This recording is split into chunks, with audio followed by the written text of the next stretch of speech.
saya bilang ini the future. Ini adalah motor listrik, motor masa depan.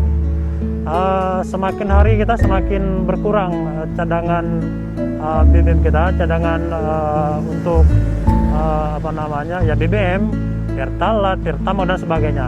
Sehingga ini adalah solusi the future, solusi masa depan. Inilah untuk kedepannya. Dan ini tidak ada asap. Ini sangat higienis. Ini solusi go green, nggak ada asap.